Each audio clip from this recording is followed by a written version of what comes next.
Welcome, everybody. I'd like to call to order tonight's school committee meeting, August 2nd, 2016. If possible, I'd like to change the agenda and move the vote for approval of naming the new facility or spaces, naming NES Gym after Sally Roberts. Move that up. So moved. Second. All in favor? Aye. Great. So we met as a policy subcommittee on July 18th, and we reviewed the recommendations, and our policy subcommittee has a positive recommendation for naming the facility, the current NES facility, after Sally Roberts. May we take a vote? Does anyone have any questions or comments? No? All right. A second. All in favor? Aye. Great. So we will be naming the current NES gym after Sally Roberts and her dedication to our school and our students and our community.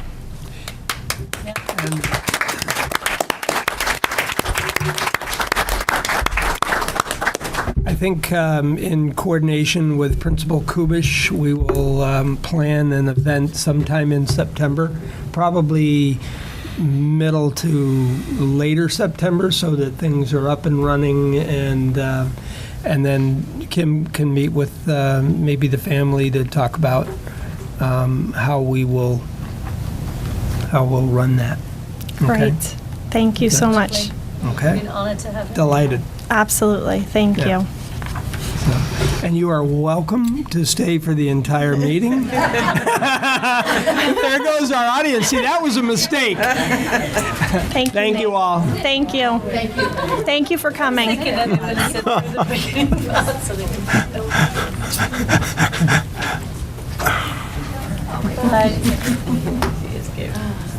can- Sweet. I knew that was going to happen. I didn't want to make them wait. No. No, I That was the think right. absolutely. That was the right thing. Absolutely. They could have been an hour. Right, I know.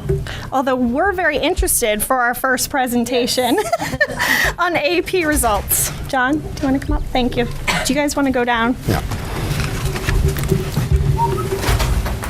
These people could actually turn and look if they want to stay there. I think I'd You'd rather rather stay. stay? Okay. Yeah, I think we can stay. If John doesn't mind. Do you mind our backs, John? Yeah, I'm gonna- And I thought finally people had found advanced placement results as riveting as I had. But so just as a way of review for the committee, the advanced placement program is not just about the advanced placement exam or the course. It is a program that allows students to take college, university level courses in high school, and it's sometimes to get university credit or to test out of things. So it has a financial component for some families as well. The advanced placement program, again, college level courses taught by high school teachers. The College Board offers 34 different advanced placement courses. In the academic year 13-14, we offered 6. This last year, we offered 13. And I put an asterisk there because those were 13 live advanced placement courses taught by Nantucket high school teachers. We also, through our relationship with Virtual High School, have the ability to offer courses via that medium. And so this year, we had a student that took Calculus BC, another student that took Music Theory, and 2 students that took Psychology via Virtual High School. The advanced placement exams, they're administered in May. They're approximately 3 hours long with the exception of AB Calculus, which is 3 hours and 15 minutes long. They're composed of multiple choice and free response questions. The free response questions are graded by college professors and AP teachers. This year, for the first time in my tenure, we had a Nantucket high school teacher that was selected by the College Board to be a reader. And so Stacy Eswald went to beautiful Kansas City in early June, and I might be exaggerating the number, but I think she said over the course of 7 days, she graded something like 1,100 essays for the College Board. Wow. And so in addition to that being a wonderful professional development opportunity for her, it gives her great insight into what the College Board and the readers are looking for. So we were happy to have Stacy go and represent our school for that.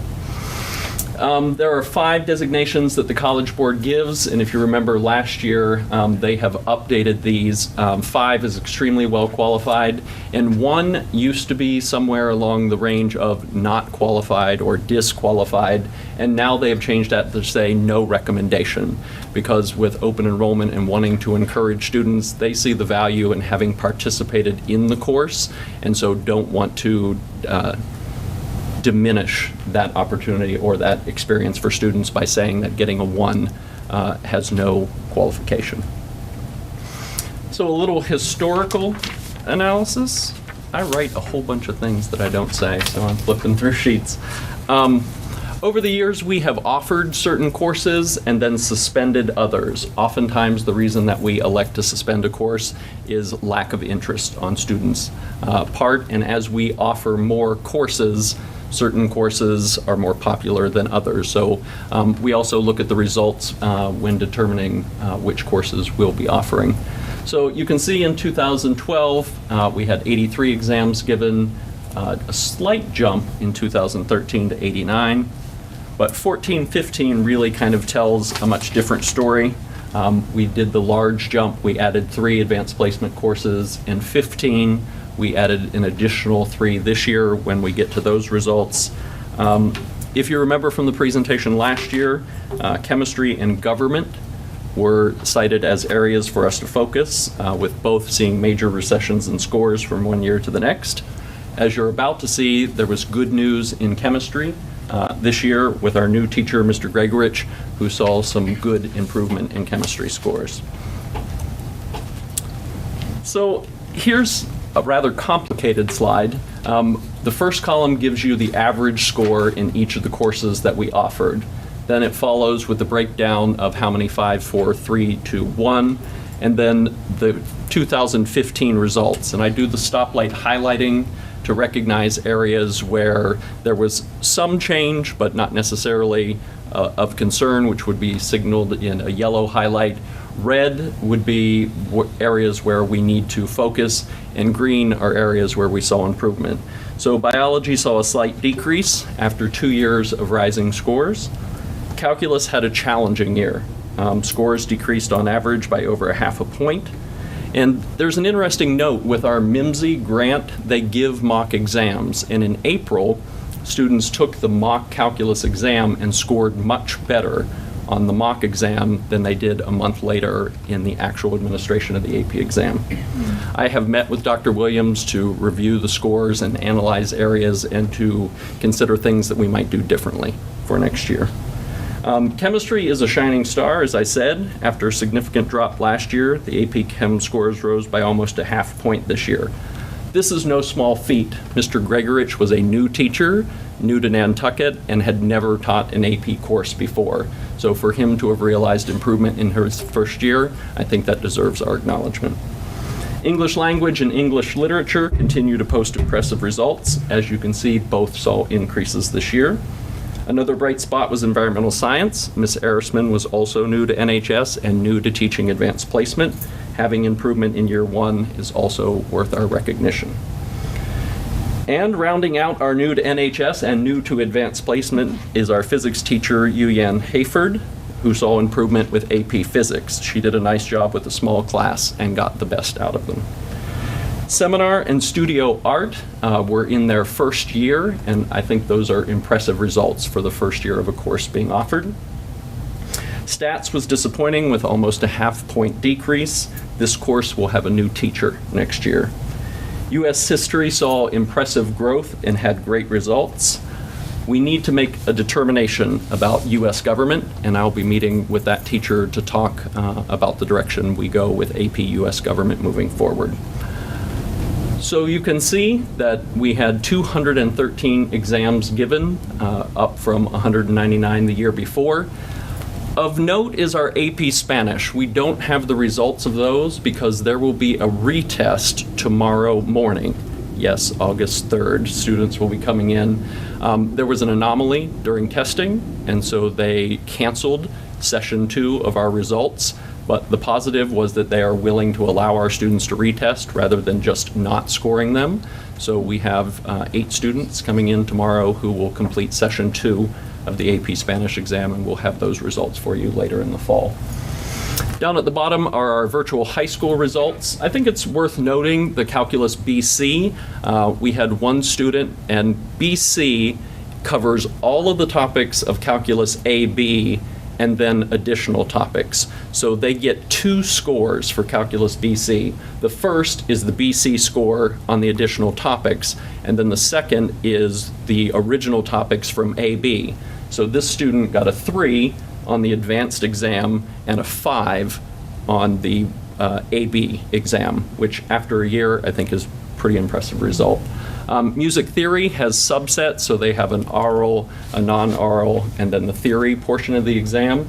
The student that took that got 4, 4, and 3 on the respective subtests. And then our 2 students who took virtual high school psychology both scored a 2 on that exam. And so that's that slide. I might just interject, that music theory on VHS has been very challenging course Absolutely. over the years, and to see the 443 speaks well of that particular student, because that has been a very tough course for some very talented musicians that we've had. And I will give a shout out for virtual high school, because that is a lot of independence on the student's part in doing an advanced placement class. So to post scores like that, not having a live teacher with you, I think is also worth noting. So as I do with our MCAS results, rather than just the single year comparison, which gives us one snapshot, I like to do the 3-year average. And again, noting with the stoplight highlighting areas for us to keep an eye on, areas for us to pinpoint our focus, and then celebrations of areas that improved. Biology is noted in yellow as worth keeping an eye on, but not too concerning at this time. They had 2 years of increased scores with just a slight decrease this year. Calculus, as I said, is a concern. We will want to make sure we can better correlate the MIMSI mock exam scores with the actual exam in May. After a rough year the year before, we'll want to make sure chemistry continues on the positive trend that it is on. As always, our humanities scores are excellent. English and U.S. history post impressive results year after year. As noted, we need to make some decisions about U.S. government. We don't have the state and national averages for the 2016 test. The College Board releases those in October. So in 2015, the state average was a 2.80, and the national average was a 2.54 for U.S. government, which are both significantly higher than the scores we're seeing in government. So where do we go from here? Some next steps for the advanced placement program. Or maybe we have no next steps. So we are in our 3rd year of the MIMSI grant. So PD for teachers, the Saturday sessions, the mock exams, supplies and materials. We'll want to continue to take advantage of that. We use the data to inform instruction. Each course gets an instructional planning report, which disaggregates each section of the test and the themes and the areas that the exam covered and how our students scored. So teachers can use that information to adjust areas of instruction in the course to pinpoint those areas where students may not have done as well as in others. I do a personal grade versus score comparison report for our teachers. It's a graph that shows 1 to 5 the AP exam scores, and then across the other axis, it gives the score that they got as a final grade in the course. In most instances, our correlation is good. Students with 5s are in the AB range, but in other areas, there is a disparity. And so I think that's insightful for our teachers, that if a student got a 1 on the exam and a 98 in the class, we might want to explore that further. We provide ongoing professional development for our AP teachers. I know Kate Hickson just got back from St. Johnsbury for the AP Spanish teachers training. The MIMSI grant has the summer sessions, which our teachers have been participating in. Mr. Gregorich was there last week doing AP chemistry training. They provide regional workshops and training, which we send our teachers to. We will be adding the AP Capstone research course next year, and I'll talk a little bit about that in a minute. And then we'll continue to encourage all students to enroll in advanced placement courses. And as some of you are probably tired of hearing me talk about open enrollment, I think that it is important for students who want to challenge themselves to have the ability to enroll in an advanced placement course. And they may not end up with a 5 on the exam, but the experience of having participated in a college or university level class, I think, is worth it. And you will have schools that have a complete opposite view of that, that will create barriers to the program. And then for students who don't do well in the course, they will encourage them not to take the exam. And so lo and behold, when they post, when their principal stands up and does the advanced placement result presentation, they can laud the number of 4s and 5s that they got. I believe our results are much more genuine, and they reflect our student body and the skills and abilities that we have, and it's not sanitized to represent just one portion of our population. So the AP Capstone course, we were one of a few select schools to pilot the seminar course this year. When we piloted this, many students wanted to participate, and then when schedule changes happened and they got into the course, the 29 that were originally interested came down to a class of 12. So we had 2 sections starting last year with Ms. Martineau and Mr. Laredo each having a section. After the drop add period, it became clear that that would become 1 section. And so Ms. Martineau taught the seminar course this past year. She has 4 students who would like to continue on with research. And if they successfully complete the research, they would be eligible for that AP Capstone Diploma. And these are some of the colleges and universities that are endorsing the AP Capstone Diploma and are considering granting students college credit for completing seminar and research. And again, we will this year offer the research and suspend offering seminar. Interest in seminar was not enough, and then spend this year really recruiting and making a robust effort to, in 17-18, have a large cohort start with seminar and continue through. But I think it will be insightful for students to see the 4 that continue through the research component of it this year and get the Capstone Diploma. Questions for me? That's a lot of information, and there are a lot of directions to go. Yes? Could you just explain the Capstone Diploma and how that's different than just the other classes, other than that it's the focus, and I didn't get to read it that much on the screen of the team project presentation, but just what does a Capstone Diploma actually mean? Yeah, it is, the College Board wanted to have courses that were not content specific, but rather research and analysis and writing focused. And so they worked with colleges and universities about what skills and abilities do students need coming into the freshman year that are not content specific, so not in US history or statistics, and allowing students to pick areas of focus that are of interest to them. And so the first year is seminar, teaching students about collaborative research and picking an area of interest and focusing on that and analyzing sources. Not that, Wikipedia is your be-all and end-all source for something, and looking at conflicting viewpoints on the same topic. And then in the second year, students take a personal area of interest and do what most of us would have known as a college thesis as a senior. And they focus on a problem of practice. They design a research study around that. They do a literature review of all the information known about that topic, and then they present it as almost a defense to a panel at the end of the year. Any other questions? Simona? I do have a question. You mentioned that with the Spanish AP, there was an anomaly. There was. Can you explain on that a little bit? Yep, sure. We did testing off-site, and that particular exam was given at the Boys and Girls Club, and they had some issues with technology.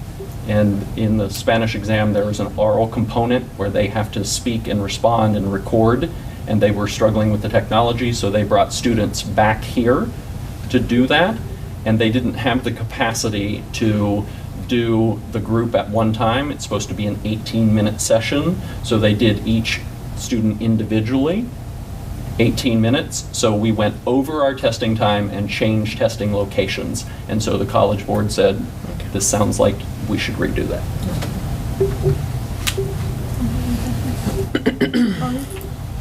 Sierra, anything to add? Did you take an AP? I'm taking actually U.S. government this year, so that doesn't really excite me that much about it. Scratch the question. Thank you very much. Yep. Yeah, thank you, Jill. Do you want me to stay here for handbook? Yeah, actually, if you don't mind, stay there for the Nantucket School Handbook. I don't have a presentation on handbook. Good. All right.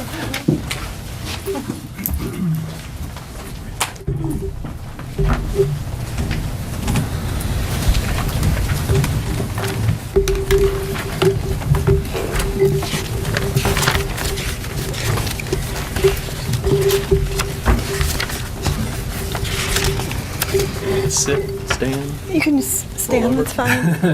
Roll over. There are a few changes, updates to the handbook. I hope that you got the sheet that outlines in red the areas. For attendance, having just come back from the state principals conference, attendance is an issue at every school. And each school is trying to build a better mousetrap in order to improve attendance. And one system works for a couple years, and then people want to review it. So for us, there aren't major changes to the attendance policy, but as it stood, it put a lot on teachers to determine whether or not full credit for a course would be granted.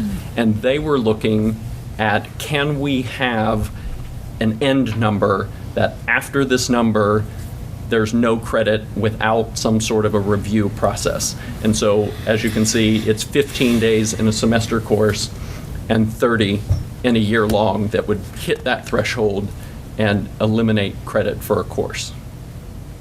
And we'll see where that goes. We will maintain the review process, but those particular numbers were offered by staff as something to almost pilot for the coming year to see if that helps give teachers more support in making attendance-related decisions and cue to students that, missing 30 days in a course, you cannot replicate that by make-up work or trying to redo things. The experience in class is missed. If I could interject, this is a conversation nationally. If you look at any of the trade magazines or papers, and this is actually a generous threshold because nationally they're pushing 15 days in a year. So just thought I would add that and reiterate what John said, that this is not a problem on Nantucket or in the Commonwealth, but being pushed by a national agenda, not only of school boards, superintendents associations, and politicians. I will say that that number put forth by the faculty, we did an analysis of how many students had missed more than 30 days, and it was a small number, and that number became smaller because there was a story for each. A student may have been excluded from school. Another student may have had a major illness. Another student may have dropped out temporarily and then re-enrolled. So when you got down to looking at students who just had missed 30 days of school, it was fewer than 5. So we did some updates to computers, laptops, and cell phones. We will be in each of our classes every day asking students to turn phones off and turn them in. Many of our teachers have that shoe rack or that computer holder, which has been retrofitted to be a cell phone holder. And I think this will support our teachers who, you have students looking at their lap and they're texting during class, and mom and dad are giving them updates on that they dropped off their lunch. And if they're off and put away and then taken out for an educational purpose, we're not eliminating them as a tool, but we're eliminating the constant contact, hopefully, in our classes. We've added the repeated violations will be turned into the office. We had gone away from that, much to the joy of, I think, our assistant principal, Mr. Lucchini. But I think that some of our faculty felt that having that language in the handbook was helpful, that you don't want me to take your cell phone again because I'll have to turn it in to the office. I added some language about our one-to-one initiative because there is a separate handbook for that, or information for parents, and just wanted to cross-reference that so they would have it. And then dress code, significantly not much change to the dress code, but a preamble to, again, talk about what appropriate student dress is. And our staff has really expressed an interest in being more overt about direct instruction with kids about what is appropriate dress, with the idea that some may not understand or know that as a student, this is your job, you need to come to school appropriately dressed. And so doing some advisory work and talking about dress and what is appropriate and what is not appropriate to wear to school.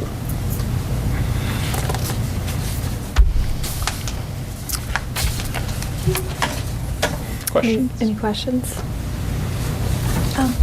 Will you send something like this out to parents and students that just highlight these changes for the coming year? Absolutely. Great. And we'll review it with students in advisory on that first day. Perfect. On the page about reviewing absenteeism, Yes.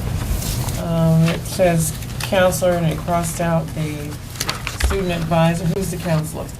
Counselor would be a guidance counselor, so Ms. Saradellis, Mrs. Lepre, or Mrs. Foster. Okay. And then the advisor is the person the student has advisory with. Yeah, I would agree it should be the person that, does their schedule, helps them with college and that, yeah. Okay. So they're in the loop.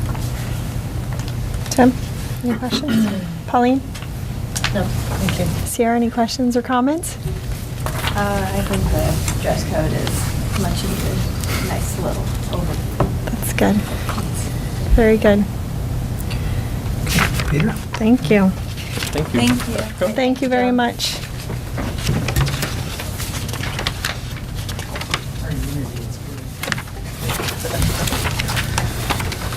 Okay, at CPS, we went through a pretty significant overhaul a year ago, so this year there's really only one update, and that's to the cell phone policy. It's really a course correction. We tried to be, just acknowledge the fact that most students have a cell phone, and so we were expecting that by telling them that they could only use them with teacher permission and how to use them appropriately, that they would be able to do that. The biggest violators of cell phone use was last year's 8th grade class, who are now freshmen. So I think that the policy that you just heard at the high school is going to be very effective for them. As bad as some of the violations were, particularly using Snapchat throughout the day, parents are acknowledged in this policy as well, because parents were a significant part of the problem texting throughout the day to their students. And so we made a point of including that as well. So the new policy is basically that cell phones, we acknowledge their existence, but once they enter the building, they should be turned off and put away. And students can do that in one of two ways. They can either turn it in to their advisory and pick it up at the end of the day, or they can keep it in their locker. And so we feel that this is going to obviously have a significant impact and dramatically reduce instances of students misusing cell phones. Again, Snapchat's the biggest issue, with pictures and video being taken of people and posted, and then the evidence disappears, and so it becomes a significant challenge as an administrator to enforce when someone informs us that video was taken and then we can't actually see it because it's disappeared. It's tricky to be able to follow up on that. Questions? Thank you very much. Any questions? Because the schools are conjoined, I just wonder if that you need to make sure the dress codes are somewhat similar, the language. It's just a thought, because they are commingled, even though I know they're technically not supposed to be in one school or the other, because they do share the grounds. Yep. Our dress code, we feel, addresses the same issues. Doesn't necessarily have, I'll take a look at the preamble that Dr. Bucky added this year, but our dress code is very much in I remember sync. you saying that before. Yeah. I was just a thought, just kind of make sure that they don't vary by much. Pauline? Peter, I just have a question. Sorry, I've got my back, but I'm on the microphone. Okay. I'm not sure how often this is used, but for students who are 504 or IEPs that have the accommodation of taking a photograph for their homework or using the recording device to make notes during lectures, I'm assuming that there will be an allowance in with the IEPs or discussions so that you can, and for the high school too. Yeah, Have you talked about that? because we're one-to-one with Chromebooks have a camera and the ability to do that. So in most cases, the Chromebook will satisfy that need, but if there's a specific accommodation, of course, by law, we would have to make that accommodation. Thank you. Thank you very much.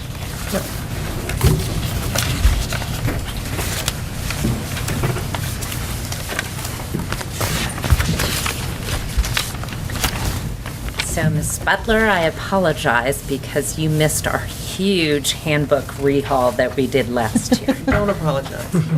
You're actually pretty grateful. We went from over 180 pages to about 45. Oh, yeah. Yeah. So, as you can see here, these are really semantic changes. They have to do with names and labels. I will do, as Melissa, you just requested, in our back to school update, remind folks that the policies are on our website and that our handbook is available on our website as well. But we will be changing Mike Horton, who is no longer our AP. Congratulations to him. We're a little sad, and we do like when he visits, because that's happened a couple of times this week. Glenn Field, we did not have removed as of last year because that was after September or in September. The school committee membership and the roles you're all playing, that's modified a bit. There's a question mark next to Heidi Fee for the snack chairperson. She did it this past year. Nancy and I have not confirmed if she's slated to do it again for this coming year. The trickiest one on here for changes is we had clearly spelled out our dismissal plan at the elementary school, which I had to modify a couple of times last year, and I am not interested in putting something in print until we are clear about our traffic pattern and parking lot and all the upcoming building things. And the superintendent, we had a meeting today, and he talked similarly about our inability at this point. While we have a general idea, we just want to make sure that that's all set. I do, however, with the building project, I have really been updating our community by paste messages, Aspen emails, backpack flyers, putting it on our website, really trying to give everybody as much information about that as we possibly can. So we anticipate that will be the same. And then in our handbook, we referred to our standardized testing, which was part for the last 2 years, and it'll be MCAS 2.0 for this coming year. So those are the only changes we are making. Thank you. Any questions? No? Thank you.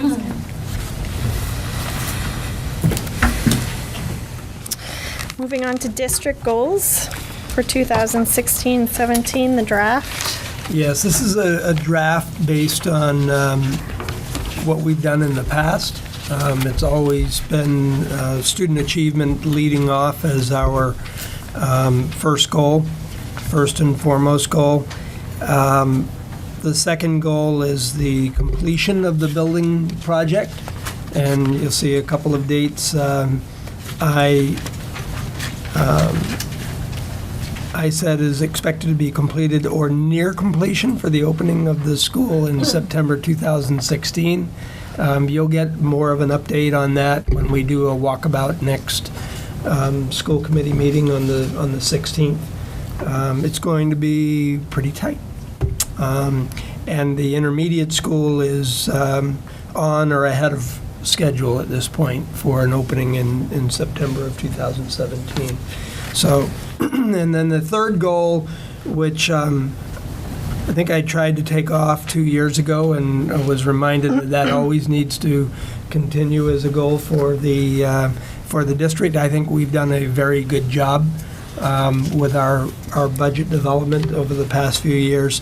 We are doing some things, though, to do a better job in each building and each department with budgets. And Martin has led that. And then goal 4 is something that we've had in terms of the improving the environment and school culture, but that comes really out of the discussion at our retreat, the school committee retreat, with some very specific indicators for success. So I offer that as a point of departure. Typically, the school committee will look at that, talk about either any of the strategies or the indicators, or if you feel that there is an overall goal that we are missing and need to add, we welcome that. This is your document, so it really has to be something that you approve, and then I will write my superintendent goals after this document has been completed. I don't know if you have any questions. Any discussion? I have just a couple comments, and I think on goal 1, the improve instruction in support of our advanced students, and the one indicator of success is increased learning opportunities that challenge advanced middle school students, and sort of focuses on the middle school. Yeah. I guess my question to you, Mike, and the committee would be, is that because we feel somewhat satisfied with the challenges in the other 2 schools, and that's one that we want to focus on, or? You know, I think there's a strategy on the left column, improve instruction in support of our advanced students, which is a little more global. Mm-hmm. I think the high school has an ability with advanced placement classes to address the needs of many of our advanced students, and virtual high school also helps do that. I would say probably the elementary and the middle both. But the middle school is often a school, not just in our district, but in all districts, that sometimes addresses, the needs of the lowest students and the ELL students, but ability grouping or homogeneous grouping got such a bad, I won't say a bad rap, just the connotation of that in middle schools, that schools went away from that for many years. And I think sometimes we need, other than algebra, what do we do for really advancing the needs of those students? And we talk about differentiation, and I think that teachers try to do that, but I think in the classrooms, in the heterogeneous classrooms these days, that's hard to do because you have a pretty broad spectrum of ability. So for me, I would love to see a GT, a gifted talented program at the middle school. We do have that component in Francie Basket at the elementary school, and we have the APs at the high school, but nothing really at the that is specific, other than differentiation, and I don't want to minimize the efforts that teachers are making within differentiation. Well, maybe should we talk about adding the elementary school to that indicator of success, though? And maybe, and I can think about this, and maybe we all can, is just clarifying the language between the left-hand column and the right-hand column, Yep. so that, you know, for us, we know what we're expecting Right. of the district. Right. And I just saw Zona write this down. Also, I had highlighted on number 2 under goal 1, park. The Should park. that be MCAS? Yeah, I already And circled then- that. And that'll, who knows, in another year, it could be 3.0 or whatever we end up going to. I can't recall traditionally when the school councils under goal 3 get their training on the roles and responsibilities for the budget. Is We've that- typically done it in October. Okay. Sometimes by bringing, Glenn Kuchar. Mr. Kuchar over. But I think last year, the principals thought that they could do it collectively and did, and felt that that was successful. I don't think you'll have to bring Glenn Kuchar over every year. Okay. Typically October. Okay, great. And then in goal 4, which I very much appreciate, just a couple of suggestions. For number 2, building principals will continue to reinforce clear expectations. I'm wondering if we want to swap A and B and have the first indicator be that all staff are expected to provide a safe, nurturing environment for children, balanced with firm but fair behavioral expectations, and then B, student conduct in our schools. And Just switch those just two? switch those. I feel like putting the Okay. adults in charge of leading the way first, and then student expectations second. Okay. It seems. And then under communication, and this is totally up to the building principals and to you, Mike, but I would just suggest adding social media there. Some of the schools are using it in different ways, and how people are getting information is constantly evolving. But Twitter and the use of Facebook groups for even class activities at the high school level and middle school maybe is certainly there. So just addressing that's a reality, I think, is important. Okay. Those Thank are my you. comments. Thank you very much. Zona, anything? Any comments? Tim? Pauline? Okay, great. Thank you. Moving on to the strategic plan update. Yes, this is the time of year that we typically give an update. I'm not going to read through every, Why not? every piece, but I've highlighted a few things that I think we are proud of, and some things that we realize that we have to do a better job. So if you'll indulge me, I'll just go through a few things quickly. Under curriculum and instruction, expanding the world language program in our school system, I think that has been a success. Adding Chinese and having Latin, and I still would like to have an after-school program, and actually have talked to Caitlin about the community school providing an after-school program at the elementary level. It would be very difficult to do it during school because we're so pressed for the time that we have in the subject areas that we need to improve. But it could be an after-school program. But I think we've made some gains there. We've also made some gains with electives at Nantucket High School. And I look particularly at the vocational, adding landscaping adding the allied health, the nursing piece, and so we feel good about that. And then the other thing I think that we've done an awful lot with increasing professional development, which provides staff greater understanding of the ELL cultures and offering strategies to support them. I won't give us all the credit. The Department of Ed and the Department of Justice has said you will, but we have. So I think that that's an area. I've sort of started expanding services for students who are identified as gifted and talented.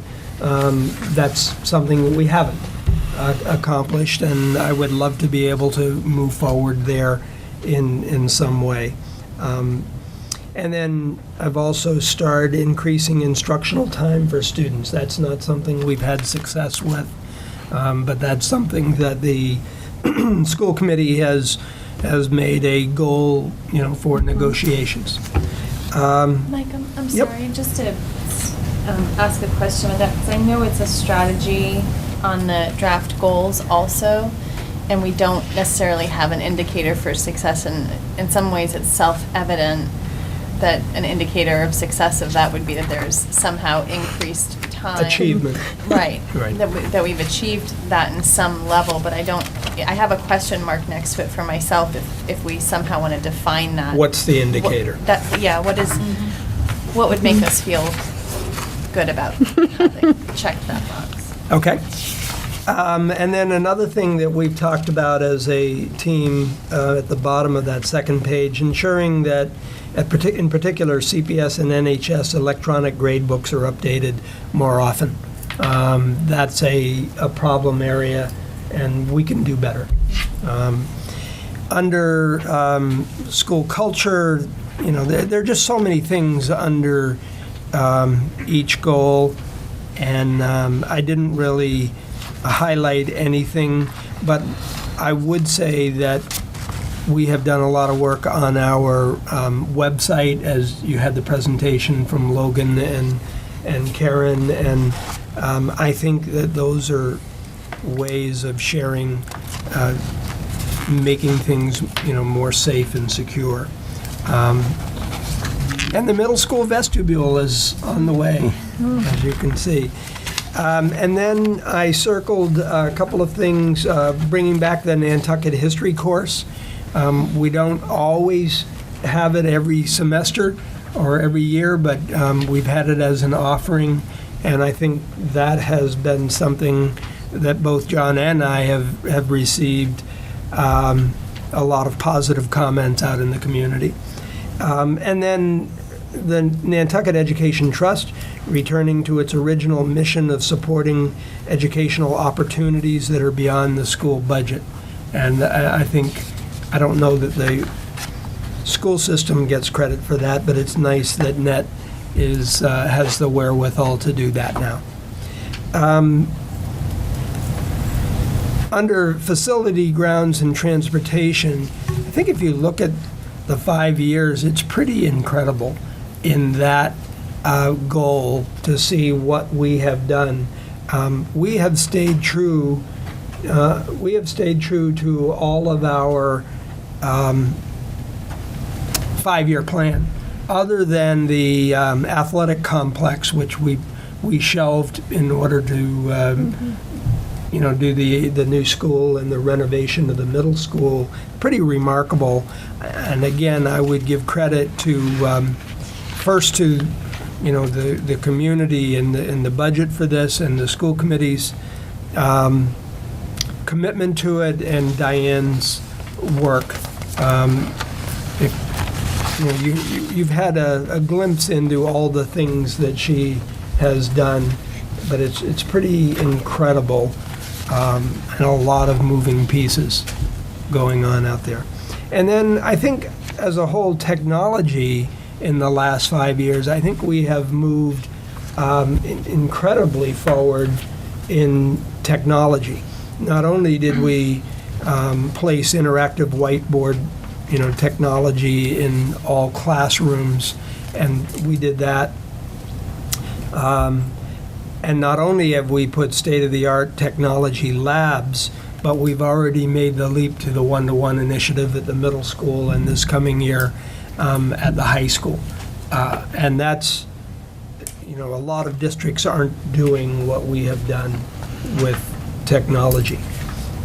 It is feeding the beast. It's a very hungry beast. And so there are always more things that we can do and will want to do. And you're never, the curve changes every 6 months in technology. So you're always chasing, that to stay up with it. But I think we've done a remarkable job in technology in the district. So the other thing I would say, and school committee has talked about it, we reached the end of this 5-year plan and need to be moving forward in developing our new plan and engaging our constituencies in that. One thing that I've talked about a little bit, there's always a balance between having an ambitious plan, because if you load it up with things you can do, then you really haven't stretched yourself. And I can remember talking to the committee about this plan because it's a little daunting.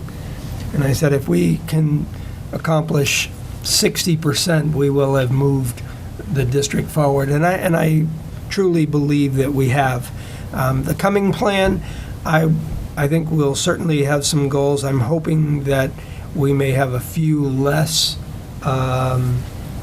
items that we're trying to tackle in the 5-year, because when you have so much, sometimes you lose your focus. And so that's something that I would talk about as we move forward with our next strategic plan. Questions? Anyone? Comments? I have a couple. Mike, I know that this was very detailed strategic plan, but did you and the admin team feel like it was helpful to set the goals and the agenda for the year and those accomplishments, or did you feel like they were sort of naturally evolving that way anyway? I mean, did you use this much as a compass?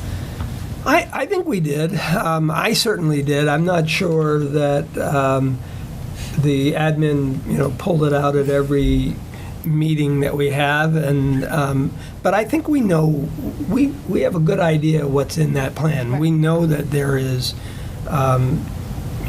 curriculum and instruction. We know that there are technology pieces. I always think that having it on the website with indicators of success holds our feet to the fire, because people will come to us and say, I notice you've succeeded in this, but I've noticed that you really haven't moved too far on this agenda. What's with that? And so I think that helps to keep it from being a dust collector the way that many strategic plans can. We do typically look at it around budget time and say, what are we missing? Yeah, as a reminder. Yeah. I ask not as a trick question. No. I think to help clarify the importance of the exercise of doing planning, that it does become, it may not be a daily or even monthly compass heading, but even if it's an annual one, that helps establish some of those goals. I mean, certainly from a facilities perspective, we had to leapfrog really quickly into making some decisions based on factors that really weren't a major consideration when this was written. Yeah. I think, I just to speak to that, I think some of those goals, curriculum and instruction will still be a goal. I think that school culture will still be a goal. I would hope that technology goes away as a goal, and that it's woven seamlessly through the other pieces, but I don't think technology should be a goal in and of itself. I think it should show up in curriculum and instruction and in school culture, and I do think the facilities grounds piece is a nice piece for us and keeps our course according to the compass that we set. And my only other two comments was on the technology piece, just with the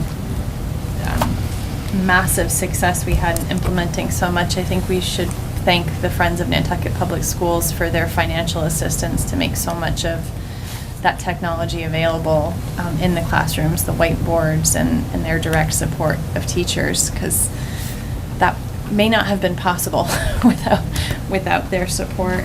And then my second, I guess my last question, and this is probably better for planning, is the renovation of Nantucket Elementary School classrooms, the existing elementary school, not the intermediate school, but I'm sure at some point we're going to have to start talking about some updates that will need to happen in that building.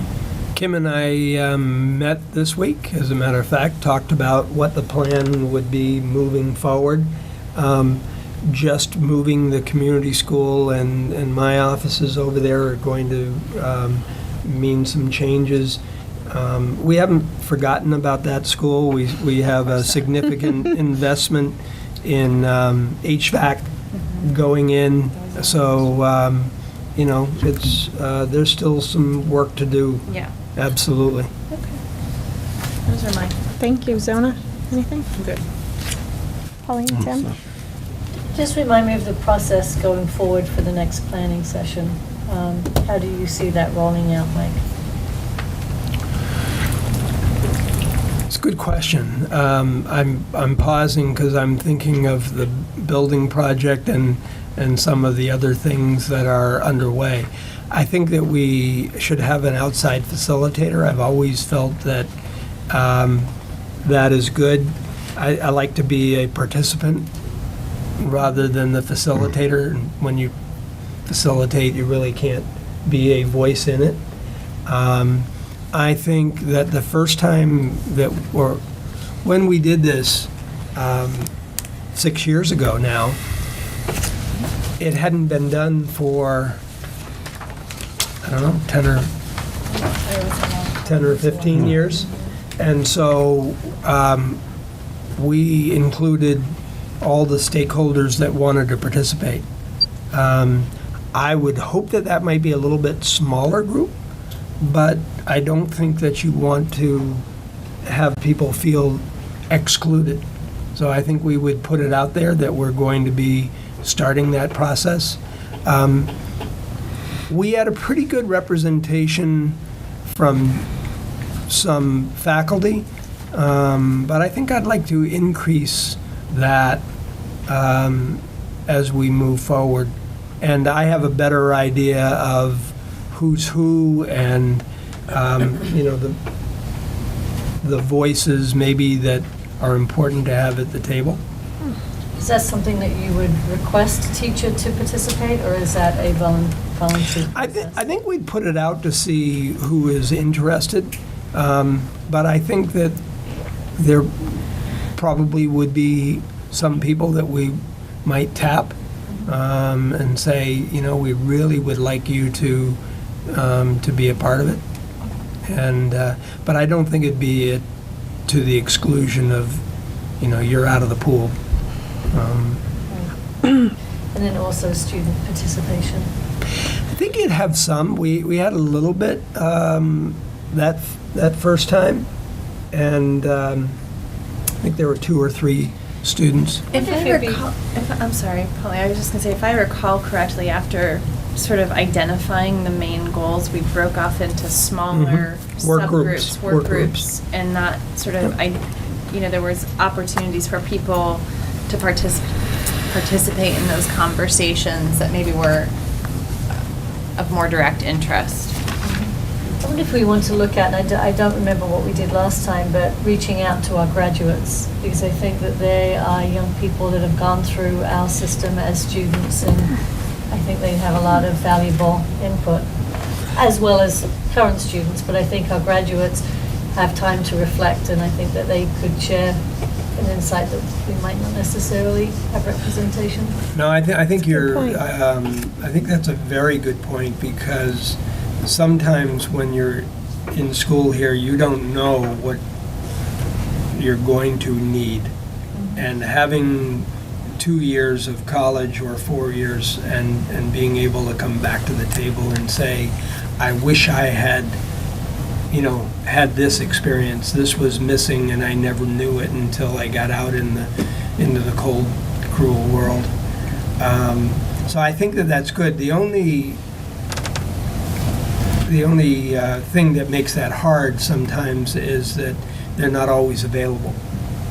And so, although, we have a lot of graduates, in the workforce, in the community too. Just a little, But I think just a little further removed. I think we have a lot, we seem Just a to have a little. lot of our students returning. Yes. So I think we should utilize that. But you need to have the consistent voice and participation. You can't have somebody who shows up 1 out of 5 times. They need to consistently be there. But I think you're spot on with the graduates. Every time I meet one of our graduates, I ask the question, what did we do well? Now that you're out there, what did we do well and what did we not do well? And the answers are pretty consistent. And kids consistently said, you know what, I had no problem with the reading and writing at college. I was well prepared, and I've heard that all 6 years as I talk to our graduates. That's the area, and that's not a surprise to us if we look at our AP scores and our English department. I don't think that's a surprise, but that's the consistent positive that I hear. That's great. Yeah. Thank you. Anything else, Pauline? No, All thank right, you. thank you. Moving on to comments from the public. All right. Committee discussions and votes to be taken. Before we do that, can I just make a comment? When we do our vote, even though we've all seen, we've gotten our package ahead of time, we don't leave a section for anybody that's in a disagreement for the record. At least I don't see that. I don't see it noted like in the minutes. So, all in favor, anyone opposed, nay. Can we add that on a regular basis in the event someone is not in agreement with the vote? Do you mind? Can you just jump in there and say opposed? Do I have to say that every time? Well, I mean, typically that's what happens. Right.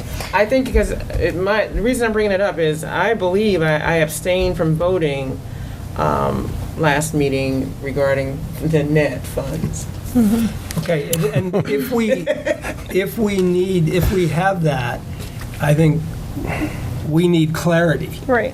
Because we provide you the minutes. But you're right. I'm it just probably is a matter of course. assuming if I don't hear from you that you oppose it, then everybody's in agreement. I don't see how you would hear. I think the suggestion is that when you're making the motion, Okay. say, is there a second, all in favor, any opposed? Okay. And that would be the opportunity for anyone who is opposed Okay. to say that. Yep. By Sure. skipping that point, then there really is no way to tell by roll call whether or not. Okay. Someone was silent. Yeah. Okay. Did I get that? Did I distill it? Okay. Perfect. All right. Gift donations for new staff from Dreamland, Wicked Island Bakery, Yummy. Move approval. Second. All in favor? Aye. Any opposed? Okay. It's a quick study. Gift donation from Funding Factory, ink cartridge recycling program to Nantucket Elementary School in the amount of $2,579. All in favor? $500. Flat. Sorry, 79 cents, sorry. Move approval. Second. All in favor? Aye. Any opposed? Gift donation from Joseph L. Vieira Fund to NHS football team, 46 pair of practice shorts and sweatpants. Move approval. Second. All in favor? Aye. Any opposed? Gift donation from Box Tops Education to Nantucket Elementary School in the amount of $27.10. Move approval. Second. Sorry. All in favor? Aye. Any opposed? Okay, vote to approve July 5th, 2016 meeting minutes. With the With an note. amendment? Yeah. the amendment that I abstained from voting regarding the net funds. Okay, all Second. Move approval. motion, okay, As amended. as amended. Second. All in favor? Aye. Any opposed? Okay. And transfers and invoices, are there any questions? Question, I do. Looking at these transfers, I mean, this is before the school year has started. Is this common for this to happen, these transfers, or? Is it common? It is common in our district. It is not good practice. We have talked about it as an administrative team. I've talked about it with Martin, and we have put changes into the process for the coming budget. It shouldn't be happening in the beginning of the year. Usually, transfers will take place in, April, May. That's not uncommon, but it shows that we are not accurately budgeting, and so we have instituted some changes. Martin has met or is meeting with each administrator and department head in setting up their budget for the future. So, Thank you. Thank you. Mike, can you remind us of the fiscal year? What the calendar is? Is it July 1st? July 1 Through to June June 30th. 30th. Yeah. Any other questions or comments about the transfers and invoice? Meh. What are the field trips for PE? Do you know what those are? Dr. Bucky can We speak go to it. to the jetties, to the Tennis courts. We go to the ice rink, and we go to the paddle courts, and we are charged bus time for each class that goes. Thank you. May I have a motion to approve the transfers and invoices? So moved. Second. All in favor? Aye. Any opposed? Okay, superintendent's report, hiring update. So, we have been very busy. Thank you. And I think in our retreat, Kingston, I think it was Zona who asked me if I'm worried about all of the positions that we have to fill. And I am. But we are moving forward every day with wrapping up a few of those. We have extended an offer for the assistant principal at the middle school, and have indicated that she has accepted. And I think that Pauline was a part of that with Peter and some of the staff. We haven't, we've had the interviews. I know Kim had interviews today for the elementary assistant principal. Haven't found the right match yet. We may put that out as an administrative internship, which we've done in years in the past. We'll see what that might bring out. We've had a good interview and doing some follow-up with another director of curriculum for the humanities.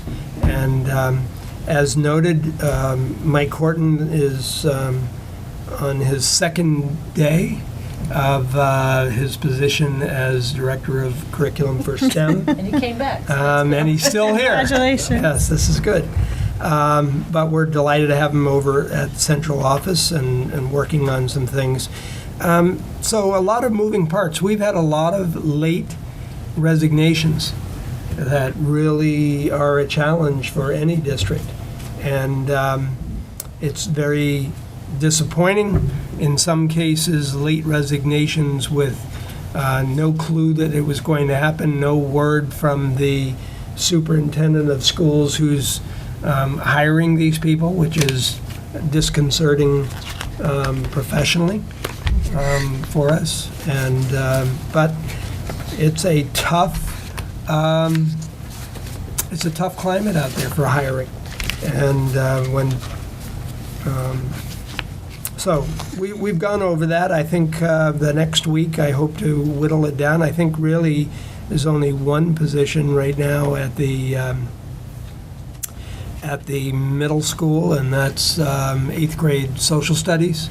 So a lot of that has been hired. I know that there are several at the elementary school, but I also know that Kim has some people that she's looking at for some of those positions. And the high school is filled with the exception of a part-time PE teacher. And I know that John has an interview tomorrow morning for that. So things are happening, and we are hopeful. On the horizon, we're in pretty good shape. I think next meeting, maybe we'll bring the draft of the district goals forward, and I would encourage people that if you have something to add on those district goals, please let me know so that I can amend them and bring them forward. And then Martin will do a fourth quarter budget update that will also include food service and the community school, and let us know where we ended up the year. And then, not sure if we will authorize the new student accounts at the August meeting, or whether we will do that at the first September meeting. Usually that's just adding a new kindergarten class, moving the 5th grade to the 6th grade under CPS, moving the 8th grade to the high school. And then at 5 o'clock next, on the 16th, we will do a tour of the facilities of the projects. I think it will be great timing, because there's a lot of progress being made, and it will be interesting. I think we've met here, but we could just as easily meet upstairs in the Hall of the Whale, and go out from there. So they have started putting windows in at the middle school. You may have seen that. They have some cabinetry going in. Plumbing is going in. Bathroom fixtures. I mean, it's moving fast. The vestibule. The vestibule in the front is the Taj Mahal vestibule is going to be ready for the start of school. Great. Is the old front going out, blown away, and it's going to be open, or is it just going to be like a rain spot? They'll have doors opening into the original doors. Okay. So it'll be a very small, but you'll be able to go in out of the elements. You'll be able to go to the secretary through a window. If you just want to drop off lunch or a musical instrument, you don't have to have access to the building to do that.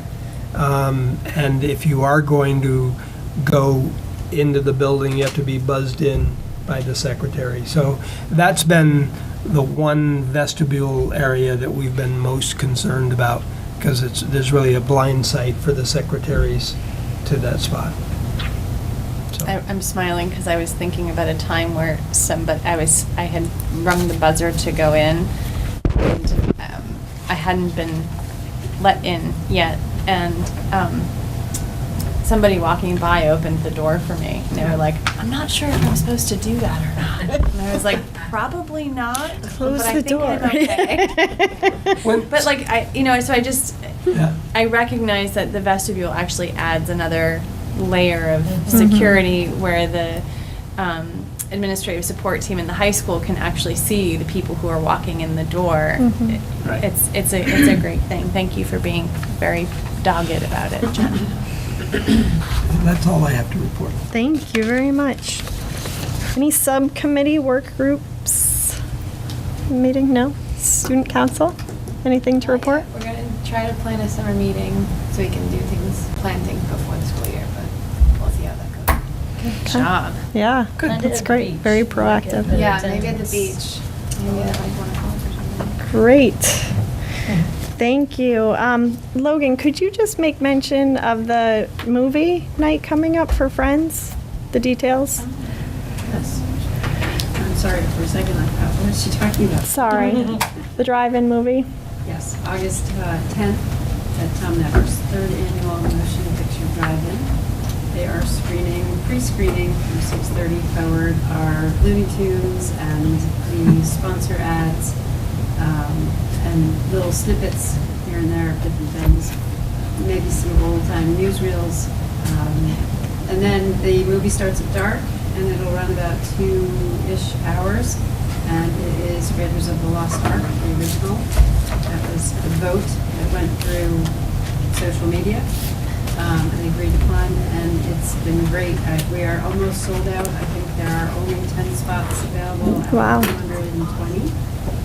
We sold out last year as well, so get your tickets if you want to go. You can also do General Lawson. And it's a big fundraiser. It has been our this is the third annual, and it's the summer fundraiser, which has been going on for decades. And it makes, next to the house tour, it makes the lion's share of the money for the students and for the faculty and staff of the school. What date is it? August 10th. Wednesday night. Rain date, August 10th.